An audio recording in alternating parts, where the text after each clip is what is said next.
Usine podcast. Welcome to today's explainer.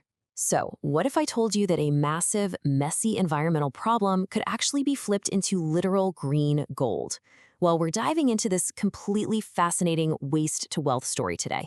It's all about how these tiny, microscopic heroes are taking toxic pollution and turning it into incredibly valuable resources. Let's get right into it. Think about it for just a second. What actually happens to your leftover cooking oil after dinner? You fry up some food, and then where does all that grease actually go, right? It turns out this isn't just some casual kitchen question. It's actually a pretty severe environmental challenge happening right in our own backyards. And honestly, the reality is a lot worse than you might think. This number here perfectly illustrates the sheer scale of the issue, 92%. Yep, according to the research, a staggering 92% of residents are improperly dumping their used palm cooking oil straight down their local drains. And without proper management, all that grease just builds up, severely polluting our soil and our local waterways. So how do we fix this? Well, researchers started looking into a biological solution called lipase.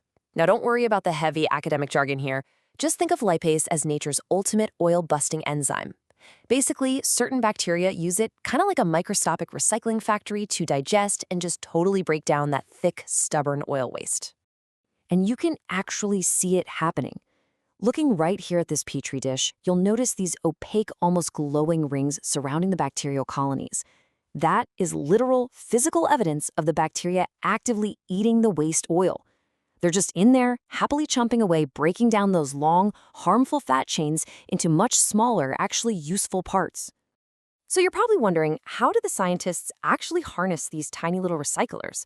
Well, the brilliant irony of this whole thing is that researchers went straight to the polluted drain soil itself to find the cure. They collected that contaminated, greasy soil, isolated the absolutely hungriest bacteria they could find, a specific strain called A. caviae SS-2, and then figured out how to optimize the environment to absolutely maximize that oil-eating enzyme production. But the really crucial takeaway here is their speed. This specific bacterial strain hits its peak enzyme production in just 9 short hours of incubation. 9 hours. I mean, that is just an astonishing level of efficiency for a completely natural biological process. It works incredibly fast. And all that efficiency translates into some massive real-world impact. The enzymes produced from eating this gross waste oil aren't just good for cleaning up our drains. They can actually be repurposed into highly valuable industrial products. We're talking about things we use every single day, like pharmaceuticals, eco-friendly detergents, cosmetics, and even biosensors. It's wild. We are literally turning waste into wealth. It's just incredibly empowering, isn't it? Seeing how biotechnology can actually help us build a real circular economy. Because, if bacteria can turn our greasy mistakes into green gold, what other everyday waste is out there just waiting to be transformed? It really makes you think. Anyway, for more information, please read the full manuscript on the MJSOHT website. This video was generated with the assistance of Notebook LM.